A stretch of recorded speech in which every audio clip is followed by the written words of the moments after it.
Today we're going to talk about what workup you need to have completed prior to your surgery. Now, a lot of this depends on the magnitude of your surgery, whether it's a minor surgery or a major surgery. For all intensive purposes, I'm going to go over everything as if it's a major surgery for today. And I'm going to be referencing my laptop here and there as well. So first and foremost, we do a history and physical examination.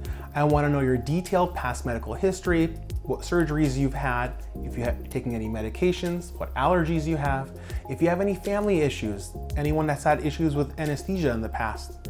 Are you a smoker? If you're female, have you had children before? Do you have a C-section scar? Things of that nature.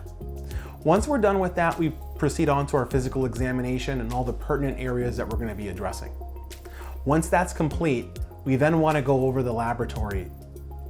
So we send you off to your primary medical doctor, A, for a clearance, but B, we also want a huge set of labs that are all going to be very important pertaining to your body and your surgery. We start off with a BMP, or a basic metabolic panel.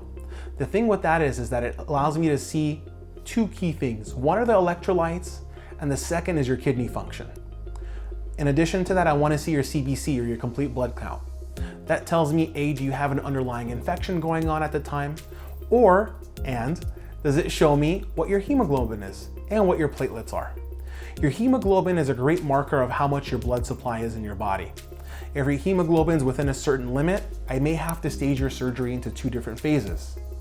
If your platelets are low, we want to figure out why, because your platelets help with blood clotting. And if there's any underlying issues with the clotting of blood, or if you have overactivity in the clotting of your blood, we want to know that, are you going to be prone to having a DVT or a blood clot after surgery? These are all things that have to be determined. The third thing is that we want to look at your INR, your PT, your PTT. All of these 3 labs, again, go into your coagulation profile that hone in on how is your blood supply in your body, how is the bleeding ability of your body. In addition to that, we want to get a chest X-ray and an EKG. A chest X-ray shows me your lung function and an EKG shows me your heart rhythm. Now, a lot of this is typically if you're older than 45, but it will also be dependent on your primary care physician as well. We also want to make sure that you're COVID-19 negative.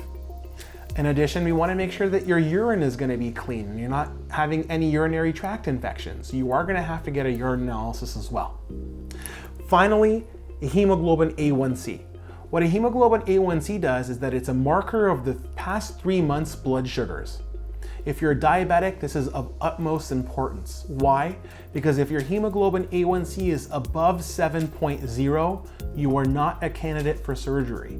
The reason behind that is because I want to make sure that your incisions, should you have any, are going to heal as best as they can while minimizing your risk of an infection. Now, we're going to go over all of this on your pre-operative day, so don't be surprised to hear this whole thing all over again. Thank you very much.